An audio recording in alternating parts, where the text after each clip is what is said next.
पहले मैं principal secretary Alok Kumar ji का शुक्रिया अदा करता हूं कि क्लस्टर रिसोर्स कोऑर्डिनेटर, जिनको हम कॉन्ट्रैक्चुअल लेक्चरर भी कहते हैं, उनका यहाँ पर इतलाक हुआ और हमारे स्कूलों में असातिज़ा की कमी जो थी तो वो किसी हद तक दूर हो गई। लेकिन इसके साथ साथ आपको मालूम है कि हमारे काफ़ी ज़्यादा इश्यूज़ हैं। इश्यूज़ ये भी है कि आपको मालूम है कि एक मुलाजिम अपना पेट काट कर, अपना खर्चा बचाकर जीबी फंड जमा करता है, और जब अपनी उसकी मजबूरी होती है, कोई बीमार होता है, शादी होती है या कोई ऐसा मसला होता है, तो उसका जीपी फंड पिछले 6-6 महीनों से, 7-7 महीनों से, 8-8 महीनों से पड़ा हुआ है और वो बिलें तमाम की तमाम ज़ेर इल्तिवा है। ये एक बहुत बड़ा इशू हमारे पास है। और इतना ही नहीं, आपको मालूम होगा कि हमारे रिटायर मुलाजिम जो हैं, उनकी ग्रेजुएटी, उनकी लीव सैलरी, जो उनको हक ये था कि उसी टाइम मिलना चाहिए, लेकिन अभी भी 5-5 महीने, 4-4 महीने से उनको नहीं मिल रहा है। और आज की डेट में आपको बताऊं कि हमारी सैलरी जो पहले 1, 2, 3, 4, 5 दिन तक मिलती थी, अब उस सैलरी का भी डिले हो रहा है, ब्रोकन अलॉटमेंट्स आती है, रिलीज वक्त पे नहीं आ रहा है।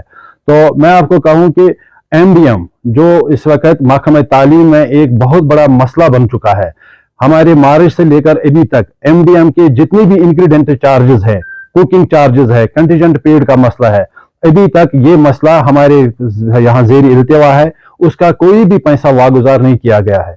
आप मुझे बता दीजिए कि खुदारा एक उस्ताद बच्चों को पढ़ाए, मिड डे मील शुरू करें, और आज उस्ताद की हालत यह है कि वो इस सरकारी कर्जे को लेकर बाजार से नहीं निकल सकता है, क्योंकि उसकी जो कुव्वत खरीद है वो खत्म होने को है। क्योंकि आप बताइए कि 25 लाख के आसपास इस वक्त हमारी यूपी में बच्चे हैं, उन बच्चों के खाना खिलाने के लिए जितने रकम कसीर दस्तियाब है वो असातिज़ा अपने जेब से करते हैं। आप देख लीजिए हमारी प्रमोशन लिस्ट है, टीचर्स को मास्टर बनाना है, 7 महीने 8 महीने से वो लिस्टें आ रही हैं, जा रही हैं। मास्टर को हेडमास्टर बनाना है, 1 साल के करीब वो लिस्टें आ रही है, जा रही हैं। मुझे एक चीज बता दीजिए कि यहाँ जहां इस वक्त असातिज़ा ने महकमा तालीम की शान रफ्ता को बहाल करने के लिए दिन दुगनी रात चुगनी काम कर रहा है। आपको मालूम होगा, आपने कवर की हमारी स्टोरियां, आपको ये भी पता है कि हमारे यहाँ इस वक्त सरकारी स्कूलों से बच्चे निकल कर बाहर जा रहे हैं, इस वजह से कि कहीं कहीं पे हमारे टीचर्स की कमी है।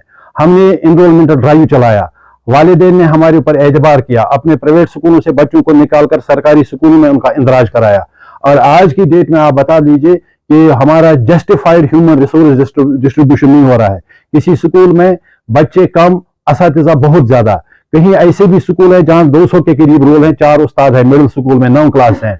इन तमाम चीजों को लेकर आप देख लीजिए कि रिसेंट ट्रांसफर्स, मैं आपको बताता चलूं कि रिसेंट ट्रांसफर्स के लिए 1 साल लगा दिया गया है, और जब ट्रांसफर्स बाहर आई तो उनमें बेजातियां थी, और ट्रांसफर्स की फिर मॉडिफिकेशन तकरीबन 400 मॉडिफिकेशन हुई।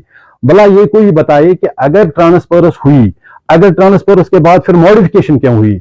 इससे वाजिया होता है कि पहले ट्रांसफर्स में गलतियां, फिर वो जब मॉडिफिकेशन हुई तो वो मॉडिफिकेशन भी सवालों के घेरे में है।